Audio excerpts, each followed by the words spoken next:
نحمده ونصلي على رسوله الكريم أما بعد فأعوذ بالله من الشيطان الرجيم بسم الله الرحمن الرحيم يرفع الله الذين آمنوا منكم والذين أوتوا العلم درجات صدق الله العظيم وقال النبي صلى الله عليه وسلم العلماء ورثة الأنبياء وَإِنَّ الْأَنْبِيَاءَ لَمْ يُوَرِّثُوا دِينَارًا وَلَا دِرْهَمًا أو كما قال عليه الصلاة والسلام. وقال النبي صلى الله عليه وسلم فضل القمر على العابد فضل العالم على العابد كفضل القمر ليلة البدر على سائر الكواكب او كما قال عليه الصلاة والسلام. میرے محترم دوستوں اور بزرگوں، اللہ تبارک و تعالیٰ نے جس طرح اس دنیا کے اندر تضادات کو پیدا کیا ہے، متضاد چیزیں بنائی ہیں، جیسے کہ اگر رات ہے تو اس کی متضاد اور اس کے مقابل میں چیز ہے دن، آسمان ہے تو زمین ہے، روشنی ہے تو اندھیرا ہے، تو اسی طرح جہالت ہے تو اللہ تبارک و تعالیٰ نے اس کے مقابلے میں علم کو پیدا کیا، علم کو بنایا. اور اس کے لیے اللہ تبارک و تعالیٰ نے جہالات کے مقابل میں دنیا کی ہدایت اور اپنے دین کو پھیلانے کے لیے اللہ نے علماء کو پیدا فرمایا. چنانچہ قرآن کریم کے اندر ہے یرفع اللہ الذین آمنوا منکم والذین اوتوا العلم درجات، کہ اللہ تبارک و تعالیٰ نے ایمان والوں کے درجات کو بلند کیا ہے، ان کی عظمت کو اور ان کی رفعت کو اور ان کی بلندی شان کو اللہ نے بیان کیا ہے. تو پھر الگ سے اللہ نے ان ایمان والوں میں سے علم والوں کی شان کو بھی بیان کیا اور فرمایا یرفع اللہ الذین آمنوا منکم والذین اوتوا العلم درجات، کہ جس طرح اللہ نے ایمان والوں کے درجات کو بلند کیا ہے، اس طرح سے اللہ تبارک و تعالیٰ نے علماء کے درجات کو بھی بلند کیا ہے. علماء دنیا کے اندر ہدایت کا ذریعہ ہے، فلاح و کامرانی اور انسان کی بہبودی اور انسان کی آخرت کے اعتبار سے لوگوں کو اعمال کی توجہ دلانا اور ان کو اللہ سے جوڑنا. جو لوگ اللہ سے کٹے ہوئے ہیں ان کو اللہ سے جوڑنے کا طریقہ علماء سکھاتے ہیں. اللہ کی معرفت کیا ہے اور اللہ کو کس طرح سے پہچانا جاتا ہے، اللہ کی کاریگری اور اس کی خالقیت اور اس کی صنعت اور اس کی مہارت اور اس نے کس طرح سے دنیا کو بنایا. چاند سورج ہیں، زمین ہے، آسمان ہے، غرض ہے کہ ہر ایک مخلوق جو دنیا میں بستی ہے، رہتی ہے، چاہے وہ دوڑنے والے ہو، چاہے یہ کہ کسی جنگلات میں رہنے والے ہو یا آبادی میں رہنے والے ہو، چاہے ان کا شمار انسانوں میں ہوتا ہو یا انسانوں میں نہ ہوتا ہو، غرض ہے کہ دنیا میں ہر ایک مخلوق کے لیے اللہ تبارک و تعالیٰ نے ان علماء کو پیدا کیا ہے جو لوگوں کو بتاتے ہیں اور اللہ سے ان کے رابطے قائم کرواتے ہیں اور لوگوں کو اللہ کی پہچان کرواتے ہیں. اللہ کے نبی علیہ الصلوۃ والسلام فرماتے ہیں کہ فضل العالم علی العابد کفضل القمر لیلۃ البدر علی سائر الکواکب، کہ یہ علماء آسمان والوں کے لیے اس طرح سے چمکتے ہیں. عام لوگوں کے اندر علماء کی مثال ایسی ہے جیسے کہ 14ویں رات کا چاند ہو، اور 14ویں رات کی چاند کی جو فضیلت ہوتی ہے دیگر ستاروں پر، وہی فضیلت اللہ تبارک و تعالیٰ نے علماء کو عطا فرمائی ہے. حدیث شریف کہتی ہے فضل العالم علی العابد، ایک عبادت کرنے والا عام شخص ہو، ایک عوامی شخص ہو، اللہ تبارک و تعالیٰ نے عالم کو اس پر فضیلت بخشی ہے. عالم کے تو کیا کہنے ہیں، اللہ نے علم اس کے اندر بھرا ہے. امام محمد رحمۃ اللہ علیہ کا انتقال ہو گیا، لوگوں نے کسی نے نے خواب میں دیکھا، امام صاحب سے پوچھا کیا حال ہوا، آپ کی کیا بنی، اللہ کے سامنے آپ کی پیشی ہوئی؟ امام محمد نے فرمایا رب کے سامنے میری پیشی ہوئی، رب نے فرمایا میں ڈر رہا تھا کہ کہیں میرے لیے جہنم کا فیصلہ نہ ہو جائے۔ اللہ تبارک و تعالیٰ نے جب امام محمد کی اس خوف کو دیکھا، ان کے اس اندیشے کو دیکھا، ان کے اس ڈرنے کو دیکھا، ان کی اس خشیت کو دیکھا، تو پھر اللہ تبارک و تعالیٰ نے امام محمد سے فرمایا اے امام محمد، اگر ہم تجھے جہنم میں ڈالنے کے لیے پیدا کرتے ہوتے تو ہم تیرے اندر علم کو نہ بھرتے، ہم تیرے سینے کے اندر علم کو نہ ڈالتے۔ معلوم ہوا علم کی فضیلت ہے، علماء کی فضیلت ہے، علم والوں کی فضیلت ہے، طلباء کی فضیلت ہے، مدارس میں پڑھانے والوں کی فضیلت ہے، لیکن آج ماحول یہ بن گیا ہے کہ علماء سے جتنا ہو رہا ہے علماء سے رابطے ختم کیے جا رہے ہیں، علماء سے دوری کو اختیار کرتے جا رہے ہیں۔ میرے دوستو، میں آپ کو آخر ابتدا سے لے کر کے چلوں اور انتہا تک آپ کو پہنچاتا ہوں۔ وہ دور دیکھیے صحابہ کرام کا دور تھا، پھر اس کے بعد تابعین کا دور آیا، ہمارے امام اعظم ابو حنیفہ رحمۃ اللہ علیہ، آپ ذرا غور کیجئے گا، ہمارے علماء نے صرف کھانے پینے پر اکتفا نہیں کیا، صرف مدارس کے چلانے پر اکتفا نہیں کیا، ہمیں علماء نے شریعت کے اندر بھی ید طولا رکھا ہے، علماء نے طریقت کے اندر بھی حصہ لیا ہے، ارے علماء نے سیاست میں بھی حصہ لیا ہے اور اس دنیا کو بتایا ہے کہ دنیا کو چلایا کس طرح سے جاتا ہے، رب کی پہچان کس طرح سے ہوتی ہے، حق کس طرح سے ادا کیا جاتا ہے۔ ہر میدان میں، ہر محاذ میں، ہر مقام پہ، ہر وقت پر علماء دیوبند نے اور دنیا کے عالم نے لوگوں کی رہنمائی کی ہے۔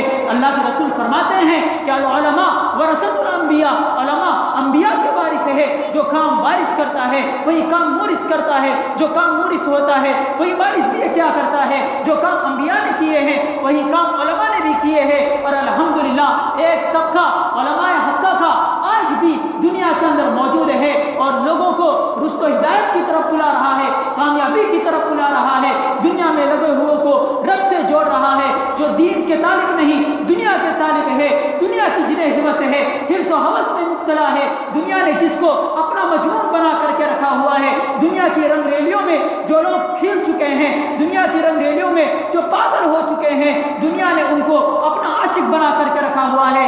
آج وہ علماء اٹھ کر کے لوگوں کو بتا رہے ہیں، لوگوں جاؤ رب سے جڑو، محمد رسول اللہ کے طریقوں کو اپناؤ، جاؤ اگر کامیابی ہے تو نبی کے لائے ہوئے دین کے اندر ہے، کامیابی ہے تو نبی کے طریقوں سے جڑنے کے اندر ہے۔ خیر غرضے کہ میں بات کر رہا تھا، اکابر کی بات کر رہا تھا، علماء کی بات کر رہا تھا۔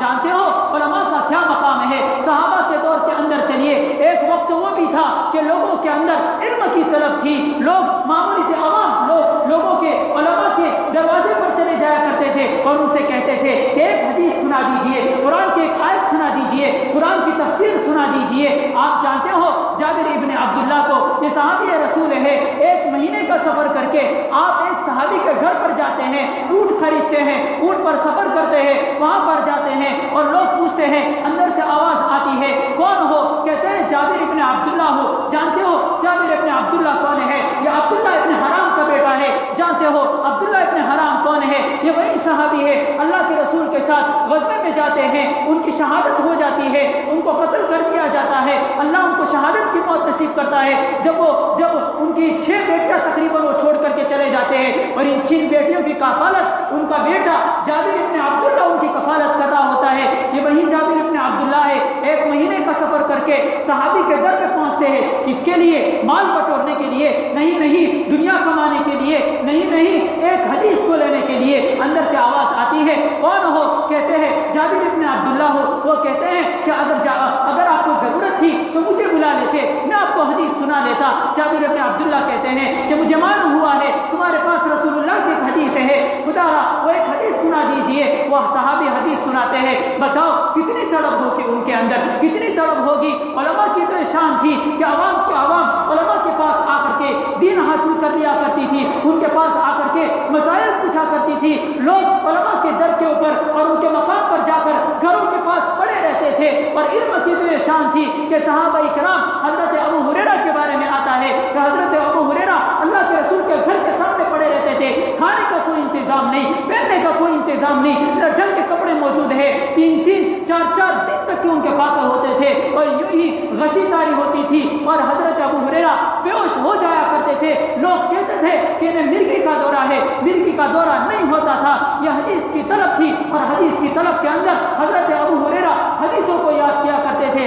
آگے چلیے، امام اعظم ابو حنیفہ نعمان ابن ثابت الکوفی رحمہ اللہ رحمۃ واسعہ کا دور آتا ہے. امام اعظم ابو حنیفہ کو جیل میں ڈال دیا جاتا ہے. کیوں جیل میں ڈال دیا جاتا ہے؟ کیا انہیں دنیا نہیں ملی؟ کیا انہیں مال نہیں ملا؟ کیوں جیل میں ڈال دیا جاتا ہے؟ کیا انہوں نے حکومت وقت سے کسی فنڈ کی انہوں نے تشکیل کی تھی؟ کیا انہوں نے حکومت وقت سے مال طلب کیا تھا؟ کیا انہوں نے وزارت طلب کی تھی؟ نہیں، ان کو عہد قضا پیش کیا گیا تھا، انہوں نے انکار کر دیا. امام اعظم ابو حنیفہ رحمۃ اللہ علیہ کو جیل کے اندر ڈال دیا گیا. ہمارے امام اعظم ابو حنیفہ رحمۃ اللہ علیہ کا جنازہ اسی جیل سے اٹھتا ہے.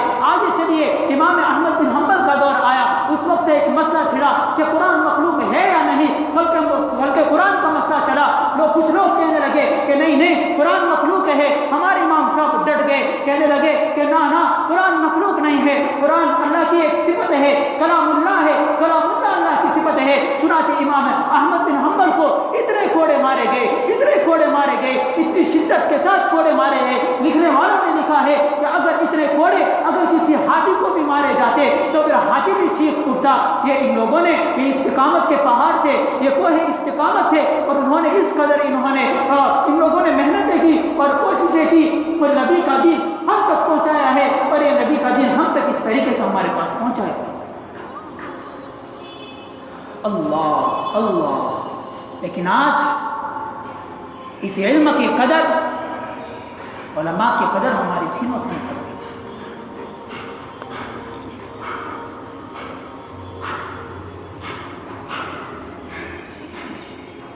میرے دوستو، جو یہ زمانہ قریب ہوتا جا رہا ہے قیامت سے، اور کوئی زیادہ دن نہیں ہے، اب زیادہ وقت بھی نہیں رہا. اللہ کے رسول فرماتے ہیں یتقارب الزمان، زمانے قریب آ جائیں گے. سال ہوگا مہینے کے برابر ہو جائے گا، اور مہینہ ہوگا تو ہفتے کے برابر ہو جائے گا، اور ہفتہ ہوگا دن کے برابر ہو جائے گا، دن ہوگا گھنٹے کے برابر ہو جائے گا، اور گھنٹہ ہوگا تو وہ منٹ اور سیکنڈ کے برابر ہو جائے گا. اس قدر تیزی کے ساتھ وقت چلتا رہے گا اور اتنی سرعت کے ساتھ چلے گا. آپ اور ہم ذرا دیکھیے کہ کس طرح سے وقت گزر رہا ہے. گزشتہ 2021 تھی، 2022 آ گئی، پتہ بھی نہیں چلا کہ کس طرح سے وقت گزرا ہے. یہ قیامت کی علامت ہے. ہاں اللہ کے رسول نے فرمایا تھا کہ قیامت کے قریب علماء اٹھا لیے جائیں گے. اور یاد رکھو کہ جب علماء اٹھا لیے جائیں گے، علم اٹھا لیا جائے گا. جب علم اٹھا لیا جائے گا تو پھر دین اٹھا لیا جائے گا.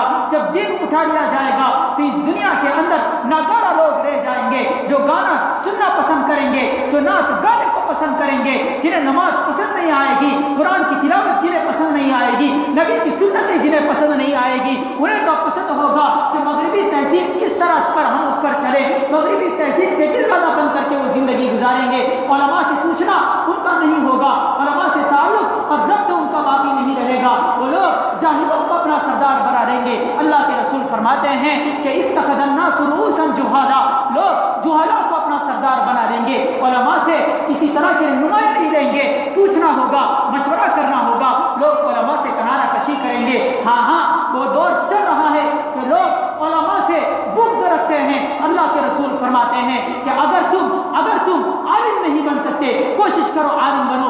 عالم نہیں بن سکتے، تم طالب علم بن جاؤ. تم طالب علم نہیں بن سکتے، تم مستمع بن جاؤ. تم مستمع نہیں بن سکتے، کم سے کم ان سے محبت کرنے والے بن جاؤ. ولا تکن الخامس، لیکن اللہ کے رسول فرماتے ہیں کہ تم پانچویں نہ بننا، ان سے بغض کرنے والے نہ بننا. ورنہ کیا ہوگا؟ فتہلکو، تم ہلاک کر دیے جاؤ گے، تم برباد ہو جاؤ گے، تم ناکارہ ہو جاؤ گے. ہاں وہ دور چل رہا ہے. علماء کی طرف رجوع کم ہو رہا ہے، مدارس کی طرف رجوع کم ہو رہا ہے. میں آپ کو بتاتا چلوں، آپ نے شاید دیکھا نہیں ہوگا کہ ہمارے علماء اکرام کئی مدرسوں کے کوئی مفسر ہوتا ہے، کوئی شیخ الحدیث ہوتا ہے، اور کوئی حافظ، کوئی عالم، اور نہ جانے کس فن کا ماہر ہوتا ہے.